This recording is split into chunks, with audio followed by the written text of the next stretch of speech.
published in 2019 from the chapter The Currency Differences Between Scotland and England, from an article from the Waterford Mail for Saturday the 11th of March 1826, an article entitled Scotland, the Currency. We have, if I were called on, Mr. Journalist, I think I could give some reasons why the system of banking well adapted for Scotland is not proper for England, and why there is no reason for inflicting upon us the intended remedy. In other words, why this political balsam of Fierabras, which is to relieve Don Quixote, may have a great chance to poison Sancho.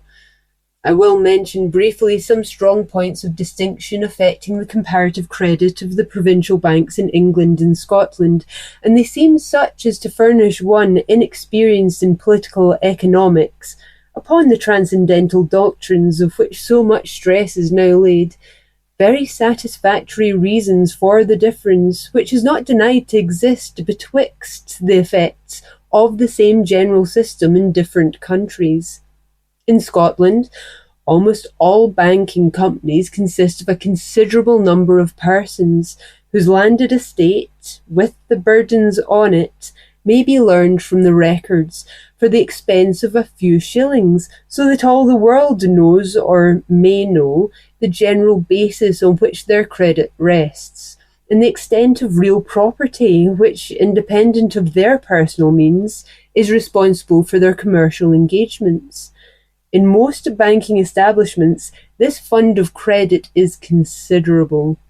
In many, immense, especially in those where the shares are numerous and are held in small proportions, many of them by persons of landed property, whose features, however large, and however small their share of stock, must all be liable to the engagements of the bank.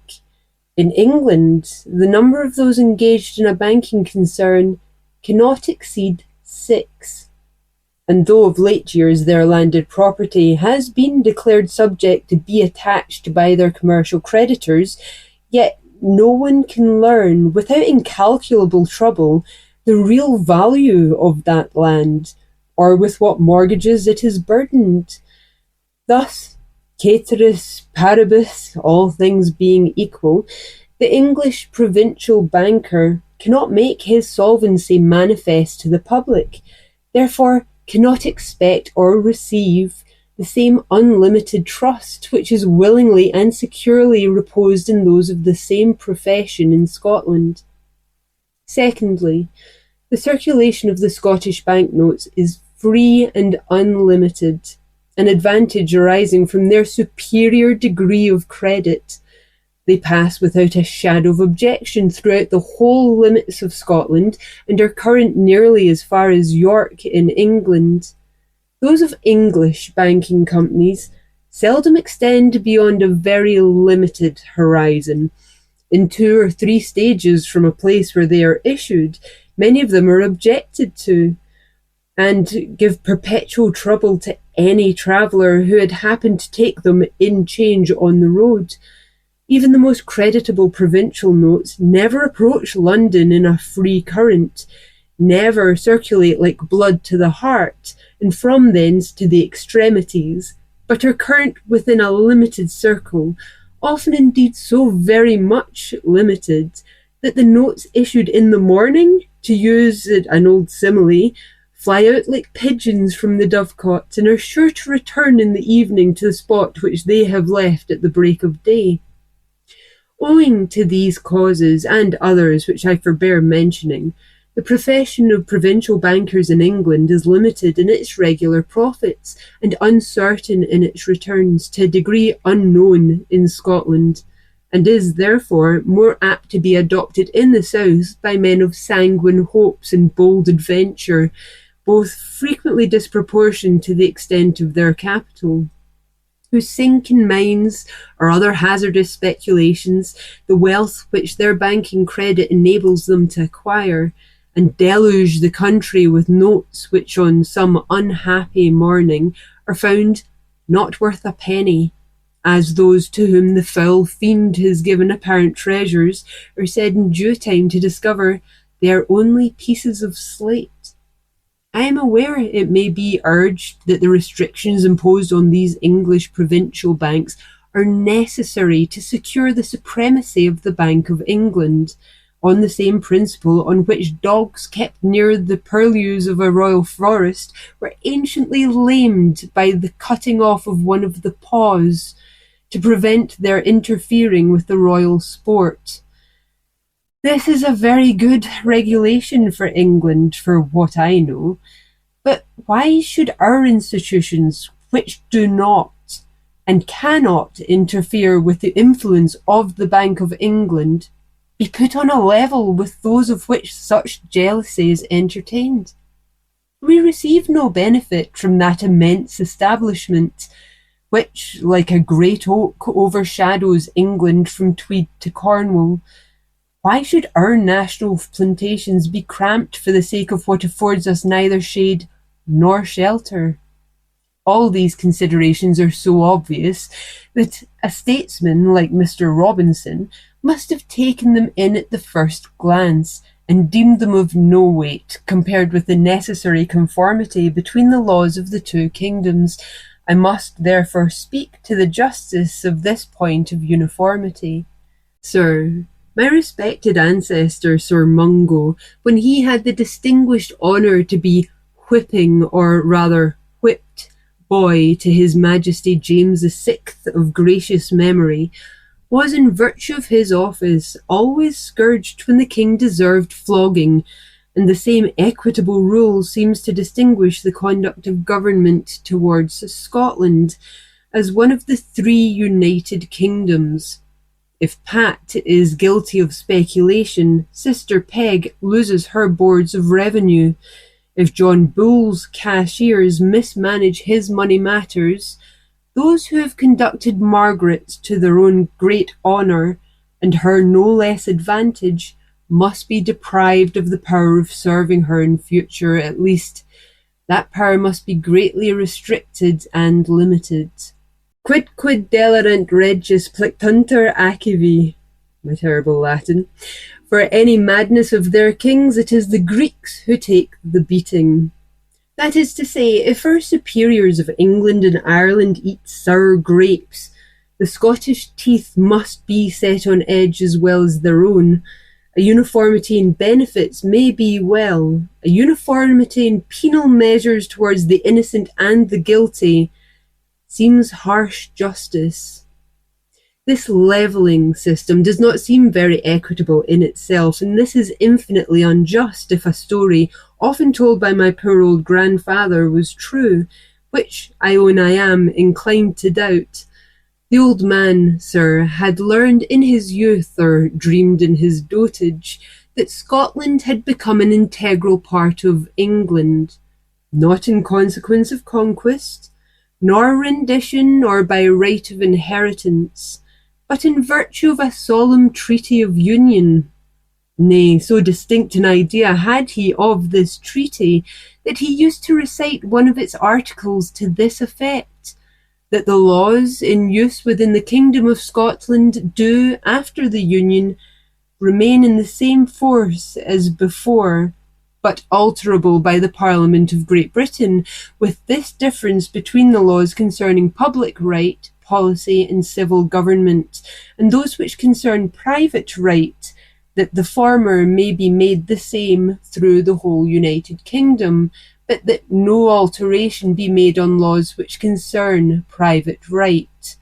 except for evident utility of the subjects within Scotland. When the old gentleman came to the passage, which you will mark in italics, he always clenched his fist and exclaimed, "Nemo me impune lacessit," which I presume are words belonging to the black art, since there is no one in the modern Athens conjurer enough to understand their meaning, or at least the spirit of the apothegm.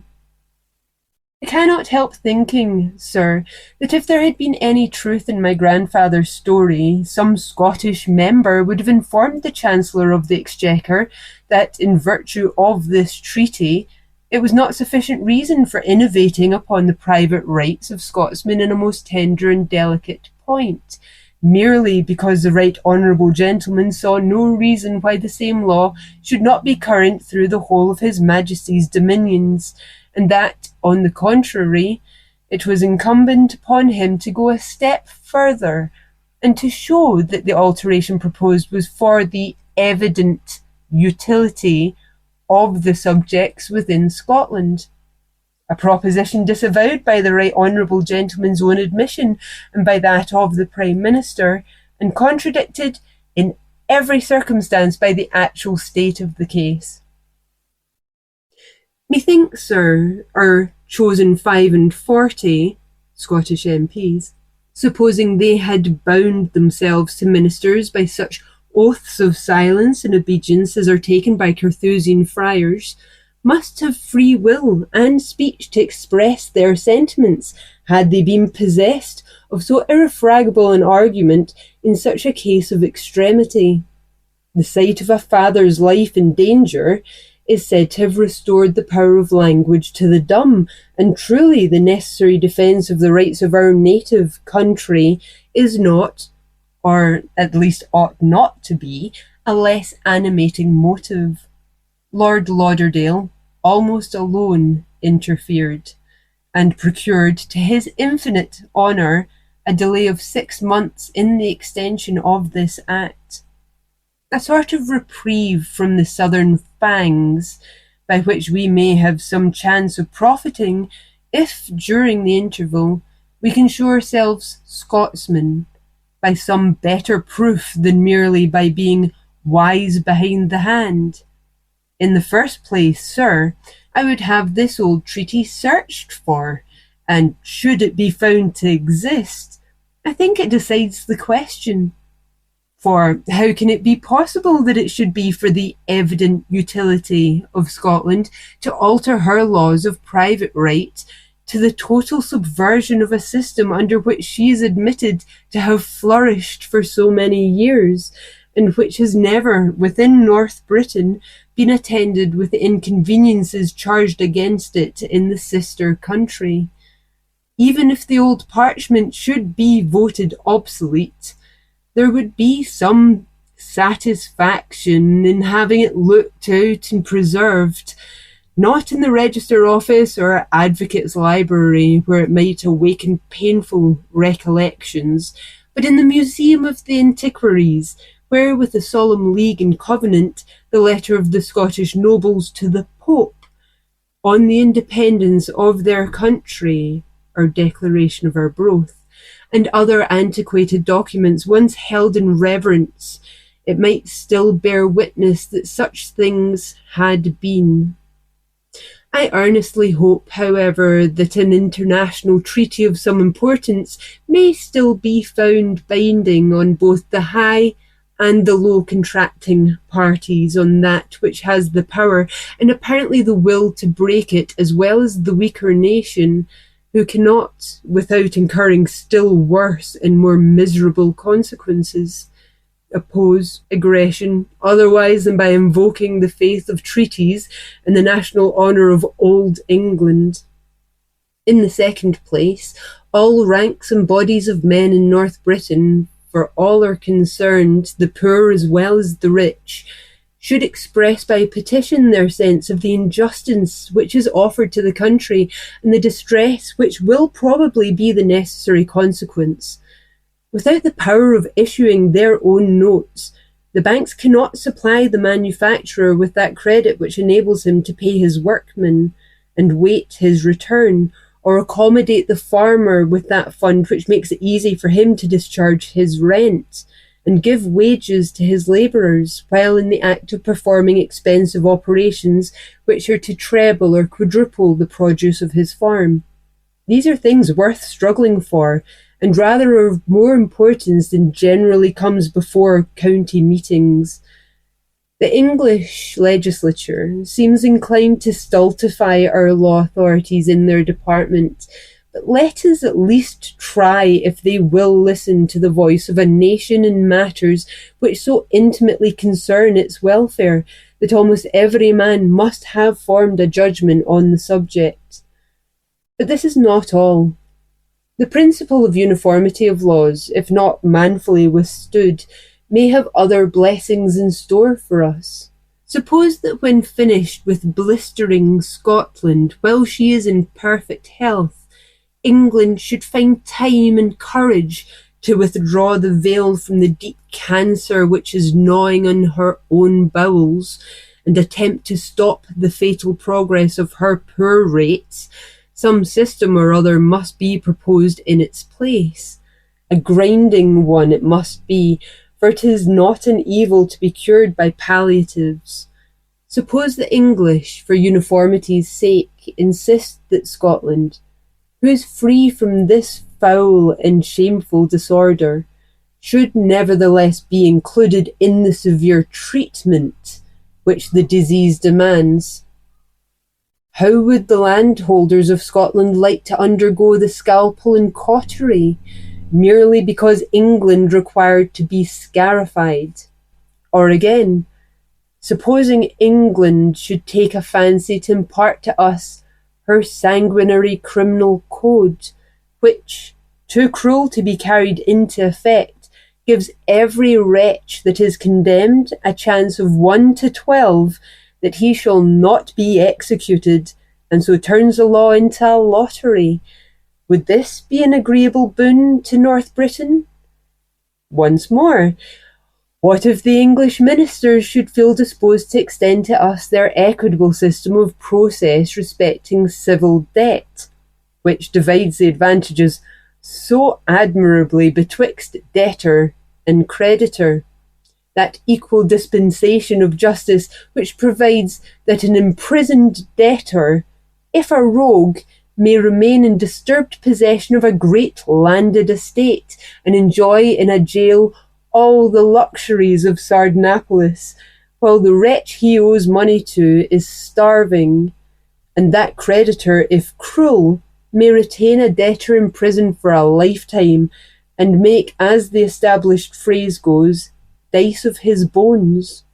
Would this admirable reciprocity of privilege to knave and tyrant please Saunders better than his own humane action of cessio and his equitable process of adjudication? I will not insist farther on such topics, for I dare say that these apparent enormities in principle are mollified and corrected in practice by circumstances unknown to me, so that in passing judgment on them, I may myself fall into the error I deprecate. Neither do I mean that we should struggle with illiberality against any improvements which can be borrowed from English principle. I would only desire that such ameliorations were adopted, not because they were English merely, but because they are suited to be assimilated with the laws of Scotland, and lead, in short, to her evident utility, and this on the principle that in transplanting a tree, little attention need be paid to the character of the climate and soil from which it is brought, although the greatest care must be taken that those of the situation to which it is transplanted are fitted to receive it. It would be no reason for planting mulberry trees in Scotland that they luxuriate in the south of England. There is a sense in the old proverb, ilk land has its ain loch. In the present case, it is impossible to believe the extension of these restrictions to Scotland can be for the evident utility of the country, which has prospered so long and so uniformly under directly the contrary system. It is very probable I may be deemed a liberal in all this reasoning,